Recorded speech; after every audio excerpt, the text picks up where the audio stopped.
KDC Martial Arts Self-Defense Series. As always, the techniques and skills shown should only be done under the supervision of a qualified instructor.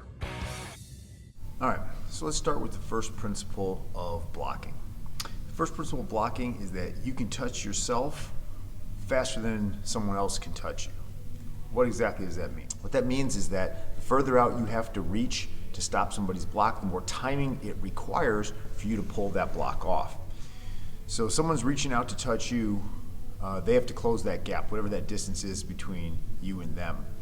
You're already close enough to you, which means that you can touch yourself faster than they can touch you. So your blocks that you use should be kept close. You don't want to go reaching out too far away from you. Blocks are going to be something that happens off of a flinch response. It's going to be something that you do kind of instinctually. So you want to keep your blocks close. The second principle behind blocking is that you want to use your footwork to help you. It is harder to hit a moving target than it is to hit a stationary target. So the key there is what we want to do is keep ourselves moving so that we're not as easy to hit. All right. So the third principle of blocking is that we want to intercept the strike that's coming in before it reaches the apex of power. What does that mean? That means that if you are exactly where the attacker expects you to be when they throw that punch or that kick, then what's going to happen is your block, whatever your block is, will end up taking the full force of the power of that punch or kick. But if I can intercept it, if I can step in a little bit, if I can time it a little bit so that I can make the block before the apex of power is reached with that punch or that kick, then we will take a lot less force when we block it. Okay, so the first block that we're going to talk about is what we call the brush back block. This block really epitomizes the concept of you can touch you faster than someone else can touch you. And it gets its name because quite literally it's about brushing back your hair. You just take your hand on the side of the head and you go right above the ear, okay? And then that way, when you do it, you're going to be as close to you as you possibly can. It gives you a little bit of a brace. Your hand is there braced against the back of your skull and where your skull and your neck meet, and that gives you a little bit of this brace. Your shoulder is up a little bit higher, and there's a very, very, very tiny window that only a very small object could get through. So stuff like fists and things like that, anything larger isn't really going to get through that hole, and it protects you. At the same time, we kind of tuck our head in a little bit like this. That way, we're also kind of keeping our chin down. You know, the more we look up, the more we have a chance that we're going to get caught with something that comes straight. So we're in a position like this. Our other hand is going to come up into a position like this. This way, what we can do is we can actually block out from the other side or anything that might kind of come straight. We're going to kind of protect ourselves. We use our hand here against the armpit so that our arm can't get forced into our face. We don't want to get hit with our own arm in a position like this. So this block is about quickly creating a shield that you can hide behind. That's kind of the process. We want to create that shield, hide behind it quickly, and then immediately drop that shield so that our hands can then go on the attack and do something else. Remember that you never want to stay in any blocking position for the entire time. If all you do is stay in a blocking position, then the person throwing punches and kicks will eventually figure out where the holes are in that blocking position, and they'll throw their punches or kicks to that hole, and you won't be able to stop it. So you don't want to be stuck in that blocking position. It's a temporary shield that we throw up quickly to defend ourselves against particularly looping punches. In most street fights, most people don't throw straight punches. They throw lots of looping punches. So this is a good defense against those looping punches. And so while this block absolutely does work well against hooks and haymakers, those big looping punches that are coming out from the sides, it also has a risk in that you are predicting a bit of a looping punch when you go ahead and throw this block. And so the danger to that is that if the punch comes in much straighter and you predicted the wrong angle, there's a chance that it's going to hit you anyway. So another thing to be aware of is that we want to make sure we're using our footwork. So what we don't want to do is we don't want to just statically block and stay in this position. If a punch is coming this way and it's going to loop around and hit me over on this side, my instinct, which I should be paying some attention to, my instinct is probably going to be to move this direction away from the punch. You might want to move straight back, and that's okay too, but we usually want to try to move a little bit away from the punch, taking some of the power out. So it's very natural that if I were to go ahead and do this, I might move myself this direction, even taking a step in that direction in order to make sure that I can maximize my ability to survive that blow coming in. I don't want to take the full force of it, so I want to make sure I move a little bit.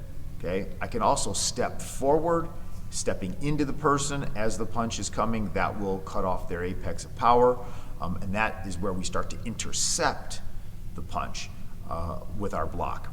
And that's another thing that we're going to deal with. But we're going to start first and foremost with just kind of learning how to get to that position and make the block on time.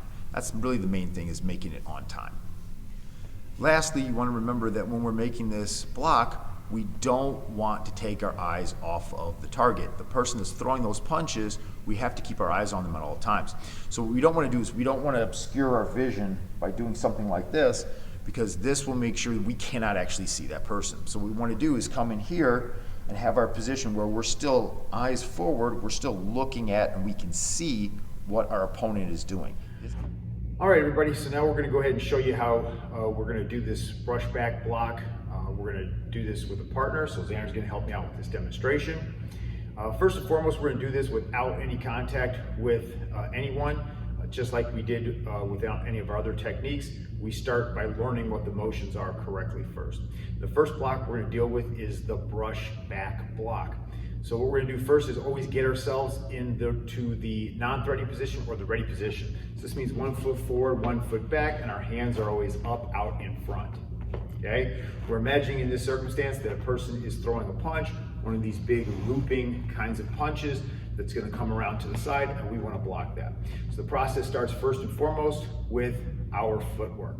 So we have several choices here. We can step forward into the person, and then we can execute the block. We can step back away from the person, we can execute the block, or we can step to our right if the block is coming from this side, or we can step to our left if the block needs to come on this side. So if we're going to step to our right, we're going to do so by leading with the right leg first. The right leg's going to move first as we step to the right, and then as we do, we're going to bring back that brush back. So that's how we're going to do that. So we're going to move either forward, and it comes in, we're going to move backwards, and it comes in, or we're going to move to the right, and it comes in, right? We're going to do stuff like that, okay? So that's the first part. We want to make sure we're understanding that we're going to use our footwork a little bit. Our hair back. So our hand comes up and goes right up over the ear, landing to the base of the skull, and it stops, okay? The elbow is in a little bit. We don't want the elbow way out here. That opens us up. We want to make sure the elbow is tucked in, but we also still want to be able to see past that elbow. At the same time, we're going to bring this hand up into a position like this, where our hand is kind of right here against the chest or the armpit area, and we want this elbow up as high as we can. Again, we don't want to bring it up where we're obscuring our vision, but we want to have it up high enough that it can help block our face, okay, or catch a punch that may actually be coming around on this side, and all we have to do is lean a little bit, okay? So that becomes the motion. So once again, we're going to go ahead and get into that position. So we're in our non-threatening position, and then as the punch is executed, it's coming around. We're going to say it's coming around over on this side, and we're going to go ahead and we're going to step forward just a little bit. As we do, we're going to bring our hands up into that position. So we're like this, okay? Again, we're going to do that again. This time we're going to step backwards. We're going to step backwards, and we're going to land that same block. Okay? Last, we're going to go ahead and step to the right, and as we do, we're going to again land that block. Okay? And this just puts us in a temporary shield that allows us to protect ourselves for a moment, stop that incoming punch from landing full force and taking us out. So next, what we're going to do is we're going to do a little bit of partner work. Okay, so again, Xander's going to help me out with this demonstration, so we're going to face a partner. So in this circumstance, again, this is a defense against a looping punch. So if I'm taking this punch and I'm coming around with this big looping action, he's going to get into this position so that he can stop it with this temporary shield. Okay, so again, he's in that ready position, and I'm coming around with this looping punch.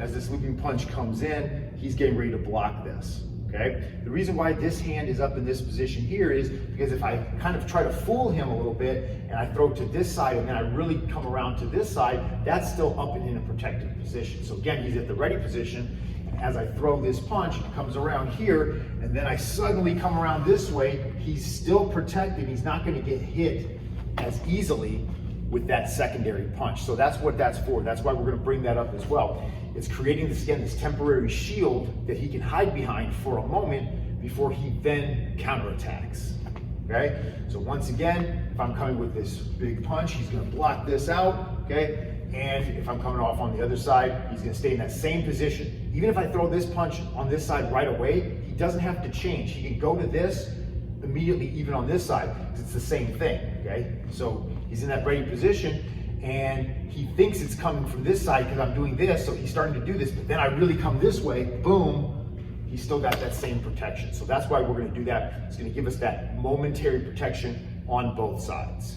right? Again, the risks are that if I fake him all together and the punches come a lot straighter, he may have a more difficult time actually blocking those straighter punches, okay? Again, the good news is that in most street fights, you're not gonna encounter a lot of straight punches, and the ones that you do encounter tend to be get away from me punches. As I mentioned before, they're punches where people are doing this kind of thing at you, and they're not really committing full to the action. So that type of block would still defend that. So he goes here, and I'm doing this kind of getaway punch. He can still kind of get that arm in the way and still kind of block some of what's happening there, okay?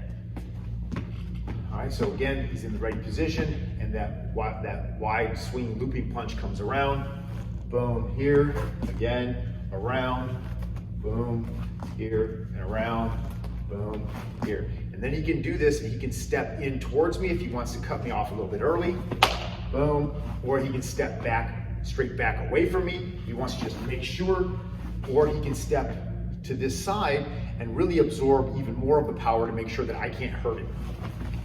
Okay, so these are the options that he's going to have and how he can defend himself using that block. And each time he does this, he's getting himself more and more used to the timing of seeing the punch and how to react to it. And that's what we're trying to develop, is how to react to that timing.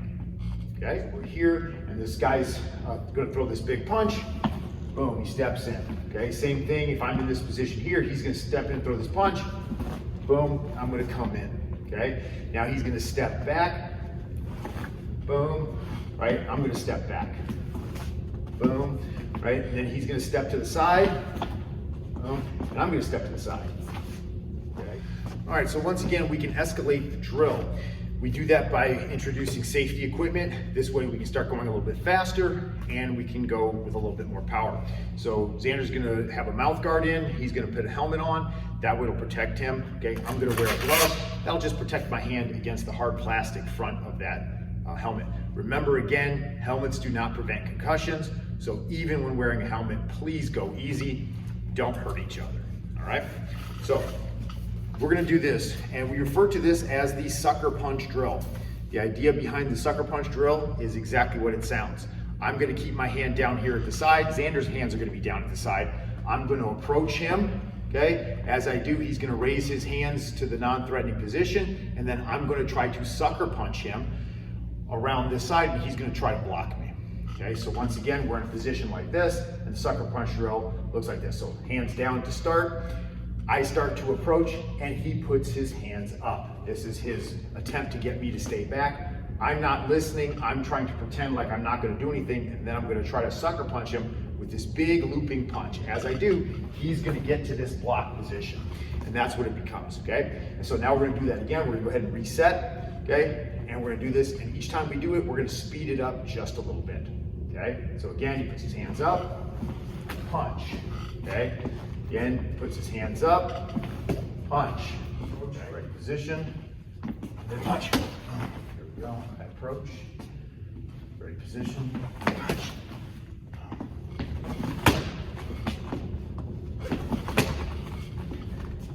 Good, and as you can see, we can escalate the speed and even the power to some degree so that the other person can get used to trying to time it when there's something coming at them a little bit faster with a little bit more power. More time forward. Back.